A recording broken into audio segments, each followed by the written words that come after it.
itu. Kayaknya dirapiin, lihat sih dari tadi. Agak tabak aja deh. Turun nih. Turun aja.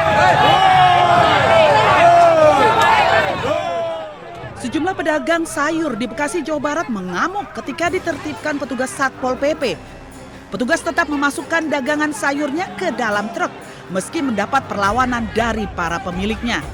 Pedagang yang terkena razia tidak terima dagangan mereka disita. Selain menimbulkan kerugian, pedagang juga menilai petugas yang melakukan razia bersikap arogan. Penertiban yang dilakukan petugas Satpol PP Kota Bekasi mulai gencar dilakukan sejak 2 pekan terakhir. Pedagang yang berjualan di Jalan Insinyur Haji Juanda atau depan Pasar Baru Kota Bekasi menyebabkan jalan tertutup sehingga menimbulkan kemacetan. Pemerintah setempat telah berupaya menertibkan dengan merelokasi ratusan pedagang ke tempat lain. Namun karena alasan sepi pembeli, para pedagang akhirnya kembali membuka lapak di lokasi yang berpotensi mengganggu ketertiban. Mana bang? Pembelinya juga masih berkurang. Berkurang. Nah kalau abang sendiri sebagai pedagang kaki lima gini di pasar, sebenarnya setuju nggak sih direlokasi sebenarnya? Sebenarnya setuju aja, tapi pada tempatnya bang. Tempatnya kan kurang memadai dia. Di atas ya? Karena fasilitasnya kan masih kurang. Sejak 2 pekan terakhir ini, pihak Pemkot Bekasi melakukan relokasi para pedagang kaki lima di Jalan Juanda, Kota Bekasi ke area Pasar Baru. Hal ini dilakukan lantaran para pedagang yang berjualan selalu menutup jalan dan banyak dikeluhkan oleh masyarakat.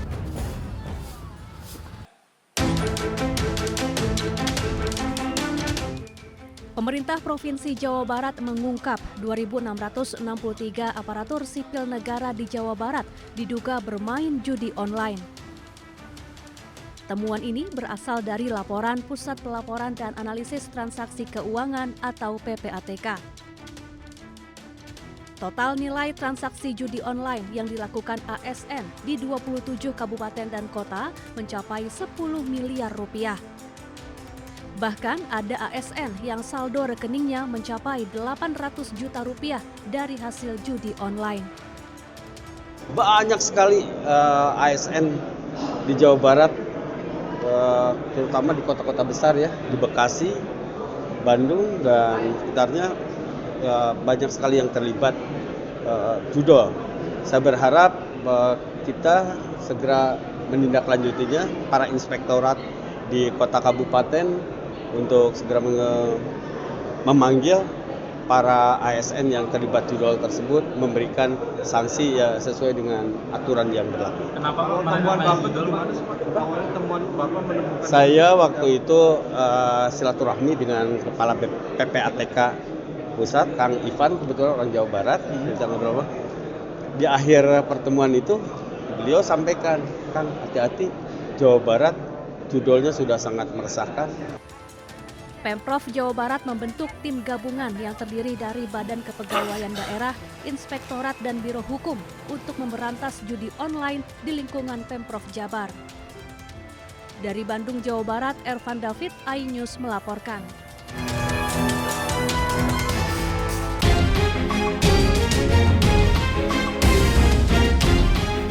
Kejaksaan Tinggi Jawa Timur menetapkan 4 tersangka dalam kasus dugaan kredit usaha rakyat mikro atau KUR fiktif di sebuah bank BUMN. 4 tersangka berinisial MFH, mantan Kepala Cabang Bank BUMN, serta AMIIS dan HN yang merupakan collection agent sebagai penyalur KUR mikro kepada debitur. Modus para tersangka menyalahgunakan kewenangan di mana para collection agent mengumpulkan nama-nama calon debitur yakni para petani.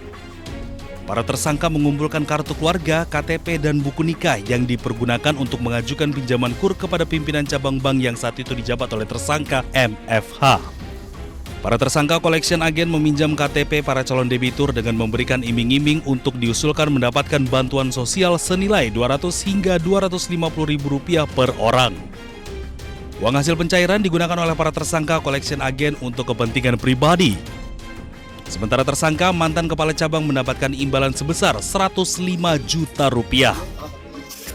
Calon-calon debitur yang diambil nama KTP NIP yang dipergunakan untuk mengajukan pinjaman KUR kepada pimpinan cabang BNI Jember, yang selanjutnya setelah diajukan diproses, tersangka HN ini kemudian mengambil uang hasil dari pencairan pinjaman tadi dengan cara mengambil ATM, buku tabungan, dikuasai sendiri, dan kemudian uangnya ditarik dan kemudian dipergunakan untuk kepentingan pribadi dari saudara HN.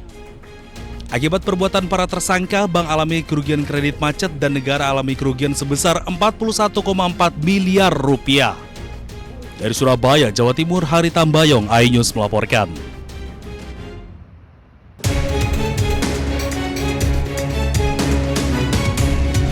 Cegah praktik prostitusi terselubung berkedok warung, petugas gabungan Satpol PP Sidoarjo bersama TNI Polri mengoptimalkan razia prostitusi ke sejumlah warung kopi dan karaoke tak berizin di pinggiran kota Sidoarjo, Jawa Timur. Sejumlah wanita yang menyediakan jasa prostitusi berhasil terjaring razia di 3 kecamatan di wilayah Sidoarjo. Para wanita penghibur itu menyamar sebagai pelayan warung yang kemudian menawarkan jasa prostitusi ke pengunjung warung kopi. Dalam razia itu, petugas juga menyita belasan botol minuman keras beralkohol yang dijual tanpa izin. Sejumlah wanita yang terjaring razia itu dilakukan tes darah oleh petugas dinas kesehatan sebelum dipulangkan paksa ke daerah asal. Kegiatan ini selain menekan terjadinya penyakit masyarakat, gangguan daripada tibum teranas yang ada di Sidoarjo, juga kita melaksanakan untuk pencegahan terhadap berkembangnya penyakit menular yaitu HIV/AIDS, yang mana diduga bahwasanya penyebaran penyakit adalah di titik-titik yang menjadi tempat prostitusi. Petugas Satpol PP juga membongkar paksa dan merobohkan sejumlah lapak atau bilik yang digunakan untuk sarana prostitusi.